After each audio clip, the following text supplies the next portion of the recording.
February 5, 2023. The 65th Annual Grammy Awards.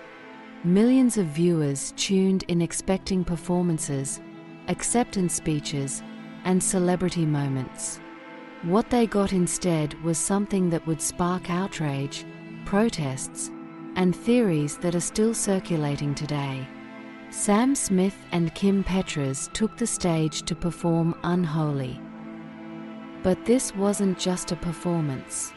According to the backup dancer who was there, it was a ritual, a carefully choreographed display of occult symbolism broadcast to millions.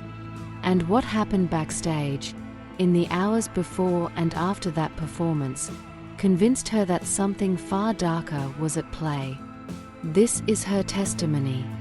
And once you hear it, you'll understand why over 100,000 people signed petitions calling it satanic, why religious groups held prayer vigils, and why some viewers claimed they felt physically ill watching it.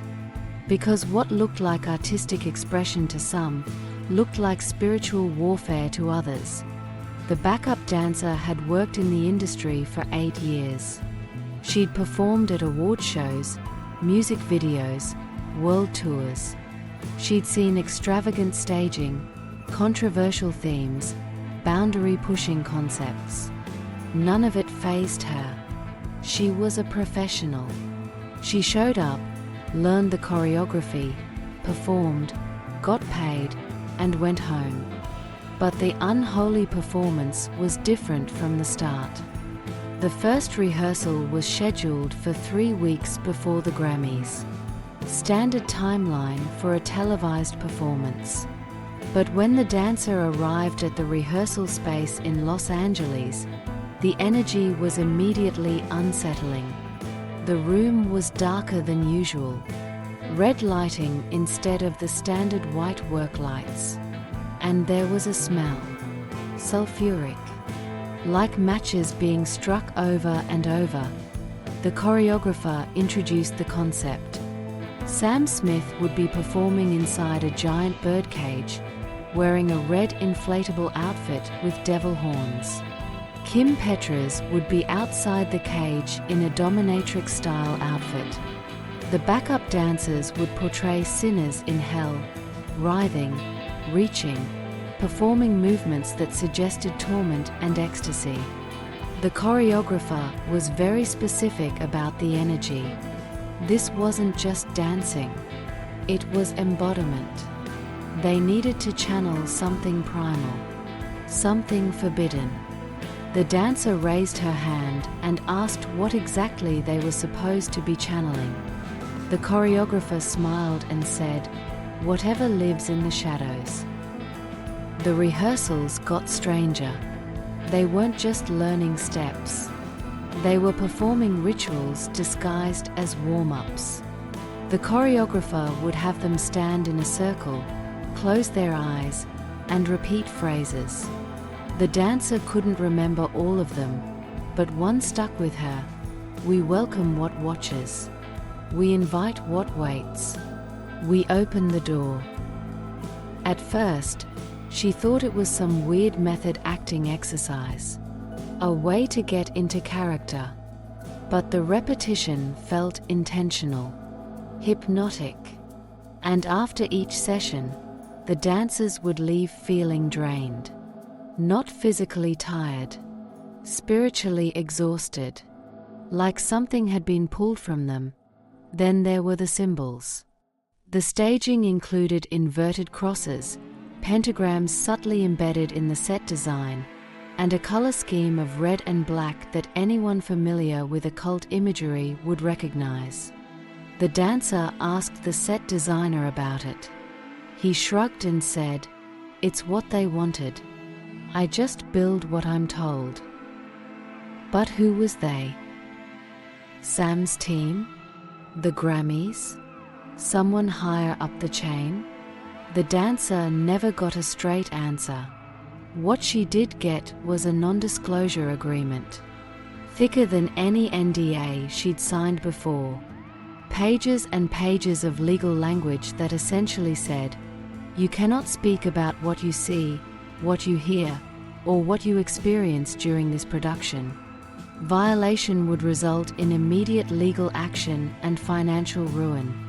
The week before the Grammys, rehearsals moved to the actual venue, the Crypto.com Arena in Los Angeles.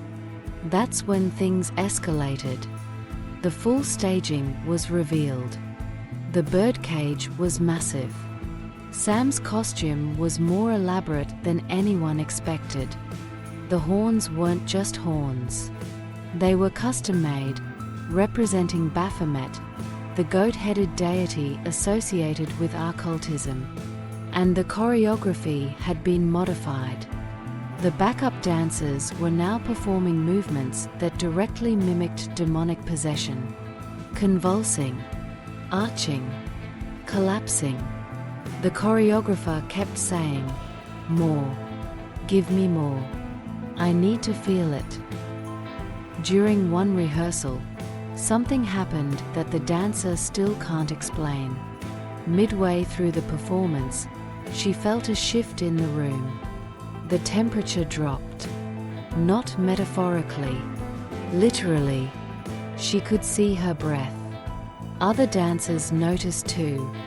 They kept performing, but their movements became more frantic, more uncontrolled, like they weren't entirely in charge of their own bodies. When the music stopped, several dancers collapsed. One was shaking, another was crying. The stage manager called a break, but instead of addressing what just happened, everyone acted like it was normal.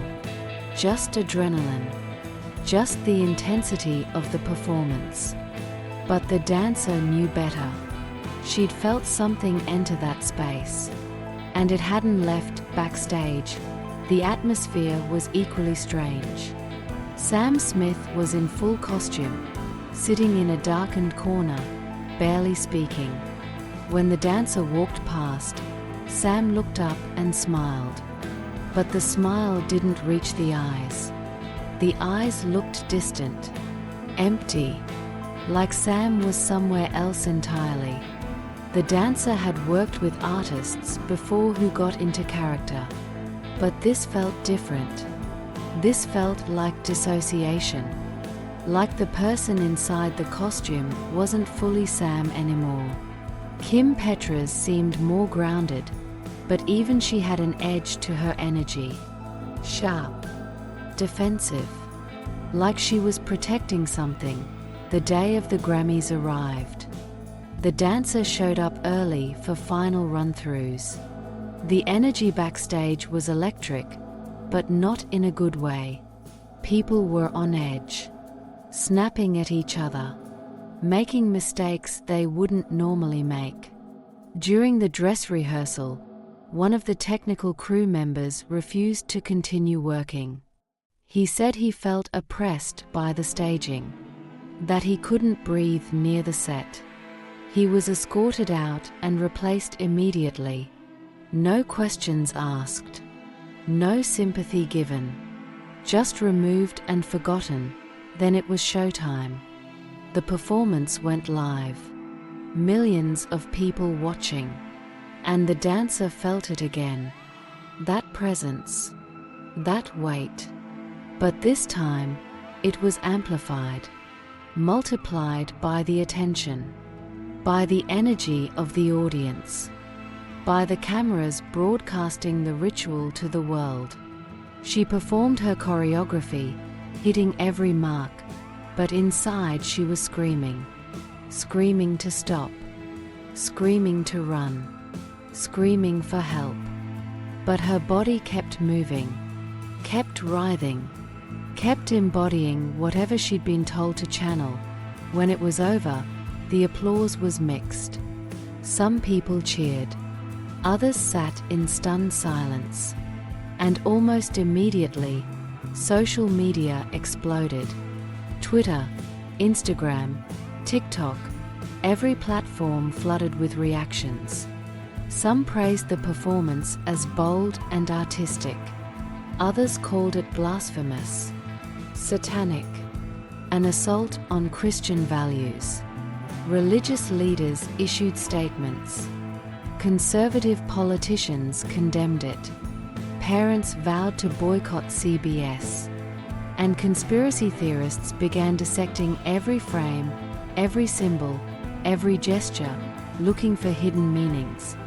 The dancer watched the backlash unfold from her hotel room.